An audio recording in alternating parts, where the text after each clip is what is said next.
আসসালামু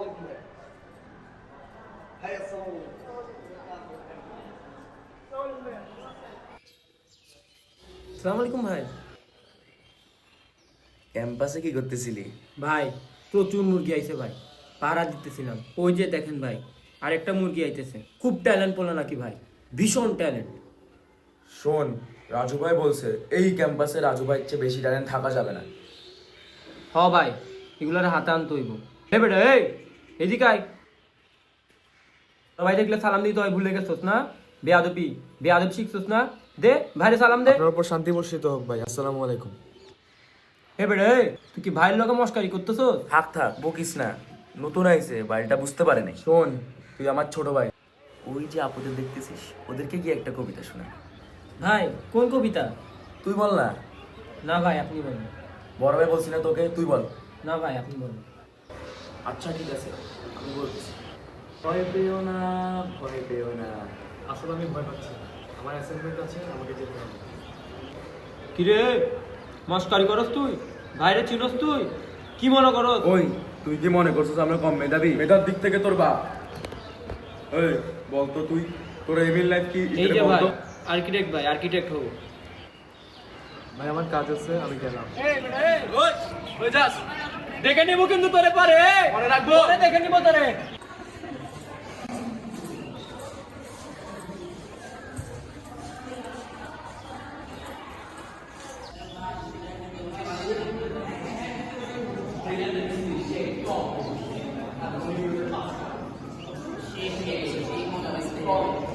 ফরাদ, কি অবস্থা? অদ্ভুত। কি রে, কি হলো? এদের উৎপাত দিন দিন বেড়েই যাচ্ছে। আজকে আমার সাথেও করলো। এসব করে তারা কি মনে করে আমি ভয় পাই? আরে বাদ দে, তুই যাই করিস না কেন, ভয় পা বা না পা, ওদের সাথে লাগতে যাইস না।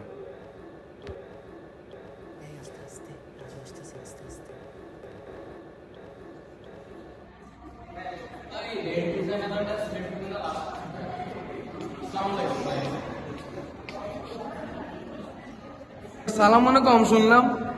এটা আমি শো অফ দিই না বলা পাইনি, জন্য কি তোরা সালাম দেওয়া বলি যাবি নাকি?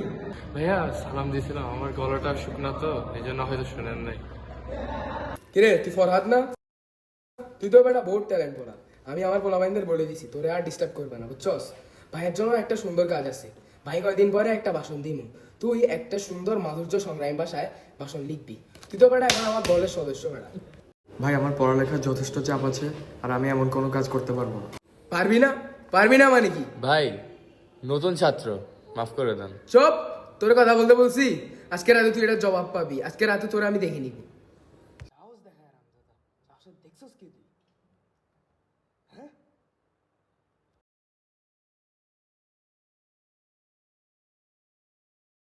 ফরহাদ, মেনে যত, এত জেদ ধরিস না।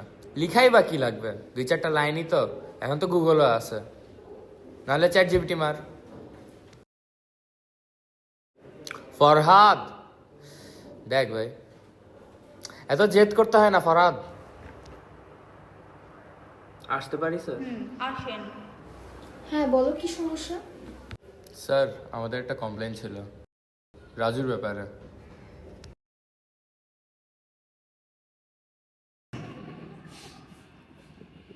কিন্তু পড়ালেখার পরিবেশ তো একেবারে শেষ হয়ে যাচ্ছে স্যার। এটা কি কিছু করা যায় না? বুঝতে পেরেছি। তাও আপনি একটু দেখুন। জি আচ্ছা স্যার, আচ্ছা ঠিক আছে স্যার, ধন্যবাদ, আমি এটা খেয়াল রাখবো।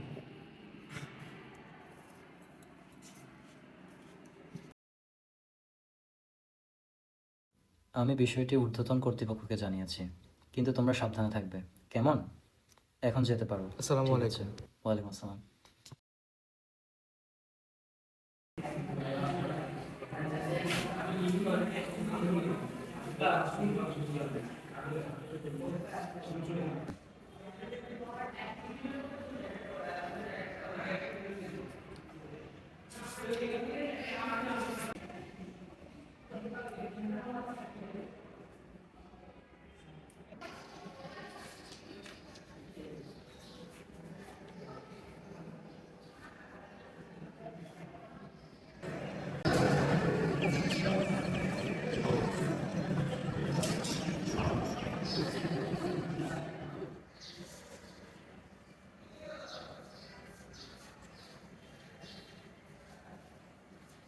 কিরে ফরহাদ নাকি কি করছ রে এ ওঠ তোকে রাত বেড়া দিছি ওঠ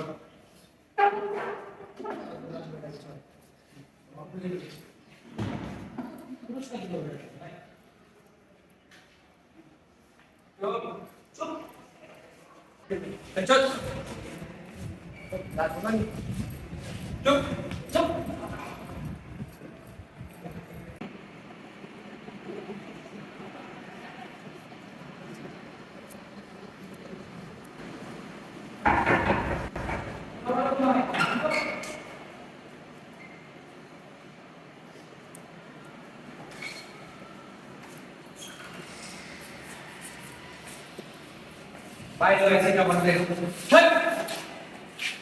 কিরে কিসের কাজ হবে এই দেওয়ার জন্য ভাই সিদ্ধান্ত কি আছে? আমি যা পারি না তা আমার দেওয়া সম্ভব না। কিরে ভাইয়ের সাথে বাদি করতেছস আপনারা যা করছেন তা অন্যায় হচ্ছে। ঠিক রে অন্য না একটু শিখাবি না এদের একটু ন্যায় ন্যায় শিক্ষাটা দে তো ভালো করে শিক্ষা দেবে তুই তো নাটক করছ না ফুট ভয় এখন কি সিদ্ধান্ত নিলি ওনার সামনে মাথা করি না আর করবো না। আবার বলতেছে তোদের এখন শিক্ষা নেই কি রে শিক্ষা তো কইতে রে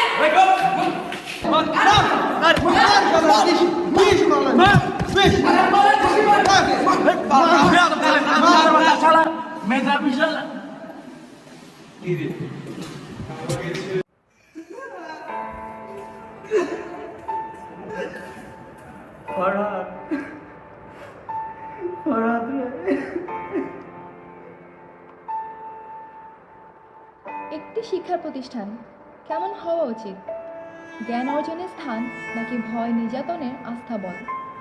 যে ক্যাম্পাসে একজন শিক্ষার্থী আতঙ্কে দিন কাটায়, সেখানে কি সত্যিকারের শিক্ষা সম্ভব? সম্ভব সুনাগরিক তৈরি হওয়া? র্যাগিং একটি নির্মম ব্যাধি। এই অপরাধ রীতি শিক্ষা প্রতিষ্ঠানে ভীতির ছায়া ফেলেছে, শিক্ষার্থীদের মানসিক স্বাস্থ্যকে বিপন্ন করে তুলেছে। র্যাগিং কোনো বন্ধুত্ব নয়, নিছক মজার তামাশা। এটি এক ধরনের ট্রাশ, যা শিক্ষার্থীদের মনে স্থায়ী ভীতি ও চরম হীনমান্যতা সৃষ্টি করে। নো মোর একটি আহ্বান, একটি জাগরণ, একটি ঐক্যবদ্ধ প্রতিবাদ। ভয়ভীতি নয়, শান্তি ও কল্যাণীয় ঐক্যই আমাদের শক্তি। নিরন্তর সৃজনশীলতাই আমাদের প্রতিবাদী কণ্ঠস্বর। ধন্যবাদ।